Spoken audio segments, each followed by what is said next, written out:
اعوذ باللہ من الشیطان الرجیم بسم اللہ الرحمن الرحیم یوم تری المؤمنین والمؤمنات یسعی نورہم بین ایدیہم وبایمانہم بشراکم اليوم جنات تجری من تحتها الانہار خالدین فیہا ذالک هو الفوز العظیم۔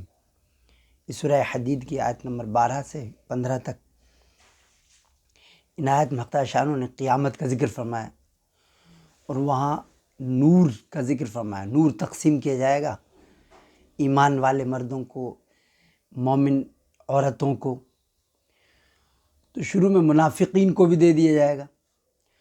تو منافقین پھر لیکن پل صراط پہ وہاں اندھیرا ہوگا، وہاں ان سے چھین لیا جائے گا۔ تو وہاں جو نور تقسیم ہوگا تو حدیث پاک میں آتا ہے ان لوگوں کو بشیر مشائین فی ظلمی المساجد، یعنی ان لوگوں کو قیامت میں نور کی خوشخبری سنا دو جو اندھیریوں میں، تاریکیوں میں مسجدوں کی طرف جاتے ہیں، یعنی مسجد سے ان کا دل اٹکا رہتا ہے، مسجدوں کا خیال رکھتے ہیں، مسجدوں کو سجدوں سے آباد کرتے ہیں، قرآن پاک کی تلاوت سے، ترجمے سے۔ ان کے لیے ایسے یعنی ان لوگ جو نمازوں کی محافظت کرتے ہیں ان کے لیے قیامت میں نور ہوگا، نجات ہوگی اور برہان، دلیل بن جائے گی۔ اور ان لوگوں کے لیے آپ نے فرمایا جس نے اللہ کی راہ میں اللہ کے کلمہ بلند کرنے کے لیے جہاد فی سبیل اللہ میں ایک تیر بھی پھینکا، اس کے لیے نور ملے گا وہاں۔ اور سورہ کہف کے بارے میں آپ سلام فرمایا جو سورہ کہف کی تلاوت کرے اور جمعے کے دن تو اس کا ایسا ہو اس کے وہاں سے مکہ مدینہ تک اتنا نور ہوگا اس کا۔ اسی طرح بھی ایک آیت کی تلاوت کرے، یعنی قرآن کی ایک آیت کی تلاوت کرے اس کے لیے بھی نور ملے گا وہاں۔ اور جس کے بال اسلام میں ایمان اور اطاعت کرتے کرتے سفید ہو جائے اس کے لیے وہاں نور ملے گا۔ اور جو مسلمانوں کی تکلیفوں کو دور کرنے کے لیے کوشش کرے اس کے لیے اللہ وہاں نور دے گا۔ ادھر حج میں جاتے ہیں وہاں حلق کرانا ہوتا ہے، حج کرنے والے کو، حاجی کو، معتمر عمرہ کرنے والے کو، تو جو بال گرتے ہیں تو وہ بال کے برابر ان کو نور میں، ہر بال کے بدلے۔ اسی طرح تاریکی میں کون رہے گا وہاں؟ تو ظلم کرنے والے۔ اور ظلم آپ نے فرمایا ایاکم والظلم فَإِنَّهُ هُوَ الظُّلُمَاتُ یوم القیامہ، لوگوں ظلم کرنے سے بچو، ان مسلمانوں کی مخبری کرنے سے ان پر ظلم کرتے ہیں، ان کا ساتھ نہ دینا، ان کو ضرورت ہے ساتھ دینے کی تو ان کا ساتھ نہ دینا یہ ان پر ظلم کرنا۔ اہل فلسطین ہے وہ دوسرے لوگ ان کی مدد نہیں کر رہے، وہ عرب کنٹریز ہیں وہاں، تو یہ بھی ظلم ہے۔ تو آپ نے فرمایا ایاکم والظلم فَإِنَّهُ هُوَ الظُّلُمَاتُ یوم القیامہ، لوگوں ظلم کرنے سے بچو، یہ تاریکی بن جائے گی قیامت کے دن، وہاں نور کی ضرورت ہوگی۔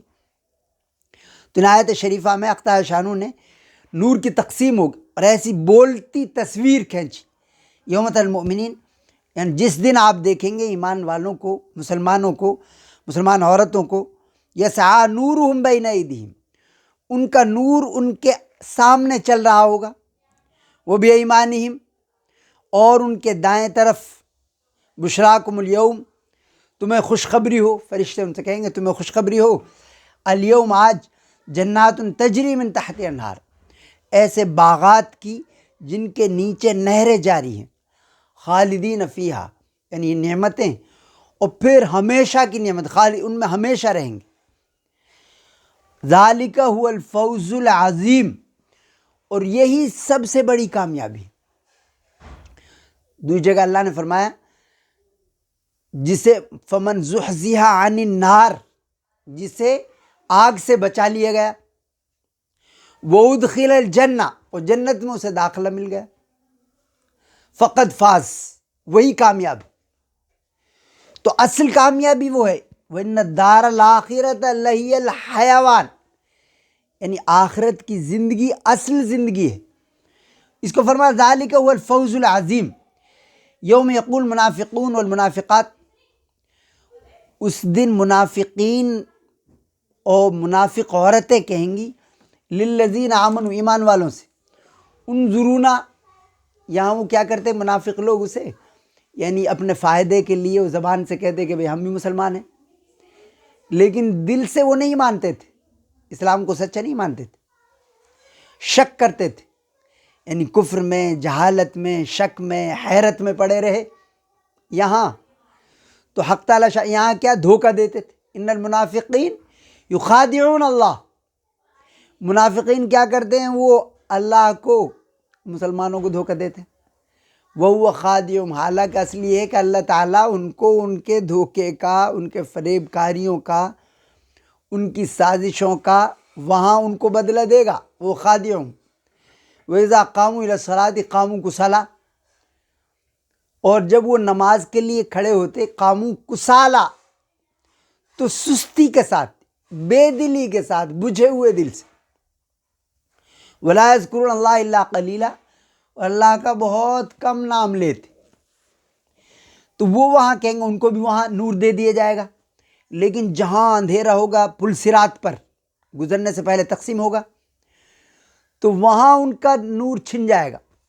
اب وہ ایمان والوں سے کہیں گے انظرونا، کہ ہمارا خیال پر کرو، ہم نظر رحمت کرو، ہمارا دھیان رکھو، نقتبس من نورکم، تمہارے نور سے ہم لے لیں، لیکن وہاں ایمان اعمال صالحہ کے مطابق ملے گا نور۔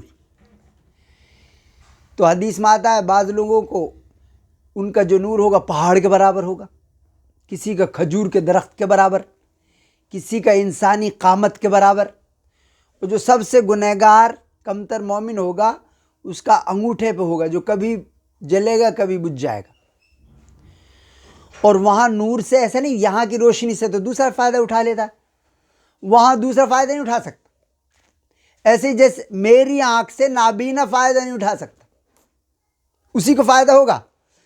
تو وہ کہیں گے نقتبس من نورکم، قیل ارجعوا، ان سے کہا جائے ارجعوا وراءکم، جاؤ پیچھے جاؤ، جہاں تقسیم ہو رہا وہاں سے لے کے آؤ، فالتمسوا نورا، وہاں تلاش کرو نور۔ فضرب بینہم بسور لہ باب، ان کے درمیان دیوار کھڑی کر دی جائے جس میں دروازہ ہوگا، باطنہ فی رحمہ، اس کے اندر رحمت ہوگی، وظاہرہ من قبل العذاب، اور اس کے باہر عذاب ہوگا، یعنی وہ جہنم کا حصہ ہوگا۔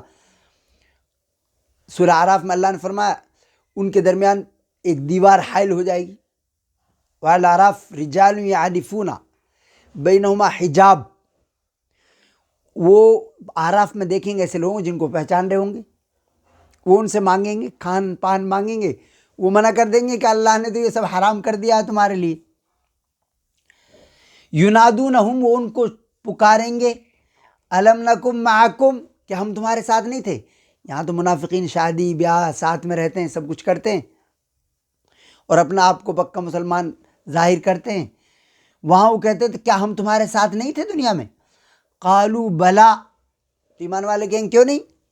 وَلَكِنَّكُمْ فَتَنْتُمْ أَنفُسَكُمْ وَتَرَبَّصْتُمْ، لیکن تم نے اپنے آپ کو فتنے میں ڈالے رکھا، یعنی تم کفر میں، شرک میں، جہالت میں مسلمانوں کو ایذا پہنچانے میں لگے رہے، وَتَرَبَّصْتُمْ، اور حوادث کا انتظار کرتے رہے کہ مسلمانوں پر آفت آئے،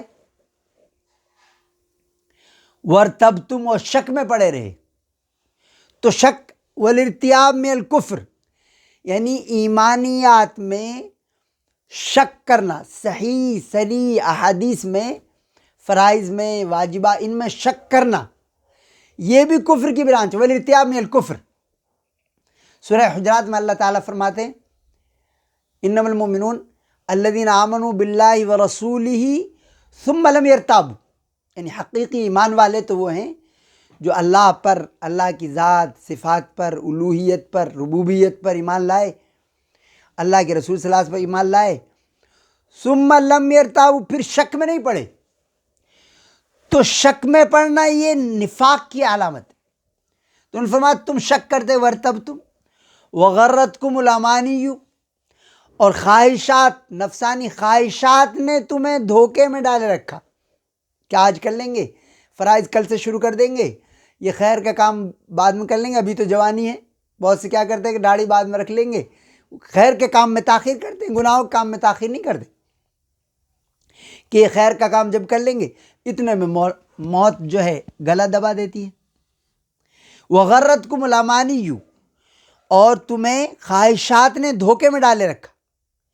اس لیے آپ صلی اللہ علیہ وسلم نے فرمایا کہ مسلمان کو یہ زیب نہیں دیتا کہ 2 رات گزر جائیں اور وصیت نہ لکھے ہو، یعنی وہ تیار رہے موت کے لیے. وصیت مت کس کا کتنا قرض ہے، میرے فرائض کتنے ذمے میرے فرائض، تاکہ بعد والے ادا تو کریں. تو وہ دھوکے میں نہیں رہتا. وغرتکم الامانی حتی جاء امر اللہ، یہاں تک کہ اللہ کا حکم آ گیا. وغرکم باللہ الغرور، اور تم کو اللہ سے دھوکے باز شیطان نے دھوکے میں ڈالے رکھا. شیطان کہہ رہا ہے بعد میں کر لینا یہ خیر کا کام. فَالْيَوْمَ لَا يُؤْخَذُ مِنْكُمْ فِدْيَةٌ، آج نہ تم سے کوئی بدلہ لیا جائے گا، فدیہ لیا جائے گا. وَلَا مِنَ الَّذِينَ كَفَرُوا، اور نہ کافروں سے. مَأْوَاكُمُ النَّارُ، تمہارا ٹھکانہ جہنم ہے. یہ مولاکم، وہی تمہارا رفیق ہے. وَبِئْسَ الْمَصِيرُ، اور وہ بدترین ٹھکانہ ہے. عبداللہ بن مسعود رضی اللہ تعالیٰ عنہ ان کے شاگرد حضرت ربیع، تو وہ فرماتے ہیں قرآن کی ہر بات میٹھی ہے، اس کا کوئی جواب نہیں، لیکن میں نے ایک بہت مرغوب بات حضرت عبداللہ بن مسعود سے سنی. انہوں نے فرمایا کہ یہ بنی اسرائیل جو تھے، انہوں نے کیا کچھ دن تو چلتے، جب ایک مدت ہو گئی تو انہوں نے اس میں تحریفات کر دی، چینجنگ ایڈیٹنگ کر دی، اور اپنی خواہش کے مطابق مسائل گھڑ لیے، الگ کتاب بنا لی، اصل کتاب سے لوگوں کو ہٹا دیا. لیکن کچھ لوگ جو تھے ان میں ایک نیک عالم عامل تھا، اس نے کیا کیا، وہ نرسنگے میں وہ لکھ کے باریک اپنے گلے میں اصل جو کتاب تھی، اصل مسائل تھے، جو احکامات تھے، گلے میں لٹکا لیے. اب وہ کیا کرتے، جو اصل کتاب پر عمل کرتے ان کو وہ قتل کرتے، تکلیفیں پہنچاتے. تو انہوں نے کہا بھئی ایسے کب تک تم ان کو قتل کرتے رہو گے. یہودی مغضوب علیہم، ان پر اللہ کا غضب نازل ہوا، اللہ نے ان کے دل سخت کر دیے. ان کی دل کی سختی پوری دنیا آج دیکھ رہی ہے. تو انہوں نے پھر کہا کہ جو یہ بڑا عالم ہے اس سے کہو کہ یہ ایمان لائے ہماری ان کتابوں پر جو انہوں نے گھڑی تھی. تو اب انہوں نے ان کو پکڑا، ان کے بھائی بتاؤ تم ان کو مانتے ہو نہیں، اس پہ ایمان رکھتے ہو نہیں؟ تو انہوں نے کہا اس میں بتاؤ کیا ہے. انہوں نے کہا کہ یہ ہے اس میں. تو اس نے اپنی جو گردن میں تھی اس کی نرسنگے میں اس کی طرف کہا اس پر میرا ایمان ہے، میں اسے مانتا ہوں. انہوں نے یہ سمجھا کہ ہماری تحریف شدہ جو گھڑی ہوئی ہے، من گھڑت کتاب ہے، اس پر ایمان لیا ہے، اس کو چھوڑ دیا انہوں نے. لیکن پھر بھی اس کے بارے میں ان کو کھٹکا تھا. اب ان کا انتقال ہوا تو انہوں نے دیکھا کہ ان کے پاس کچھ تھا تو نہیں، دیکھا تو ان کو مل گیا کہ ان کے پاس تو اصل کتاب ہے. پھر انہوں نے تو اس طرح حضرت عبداللہ مسعود فرماتے ہیں کہ ان میں 72 گروپ ہو گئے، 72، اور ان میں سب سے بہتر گروہ جماعت وہ تھی جو اس نرسنگے والے احکامات پر عمل کرتی تھی. اور آپ نے فرمایا کہ تم میں 73 ہو جائیں گے. ایک صاحب نے حضرت عبداللہ مسعود سے فرمایا کہ جی جو برائی کو برائی نہ کہے وہ تو ہلاک ہو گیا. تو آپ نے فرمایا کہ دل سے جو اچھائی کو اچھائی نہ سمجھے اور دل سے برائی کو برائی نہ سمجھے وہ ہلاک ہوگا. اور تم ان چیزوں کا معائنہ کرو گے، حضرت عبداللہ مسعود رضی اللہ عنہ، تم اپنی زندگی میں دیکھو گے یہ باتیں. حق کے ساتھ بہت کم لوگ رہتے ہیں، اور جھوٹ کے ساتھ، فریب کے ساتھ، مکاریوں کے ساتھ، یہودیوں کے ساتھ، عیسائیوں کے ساتھ آج ہم دیکھتے ہیں مسلمان لگے ہوئے ہیں. اللہ تعالیٰ ہماری حفاظت فرمائے، مسلمان کی حفاظت.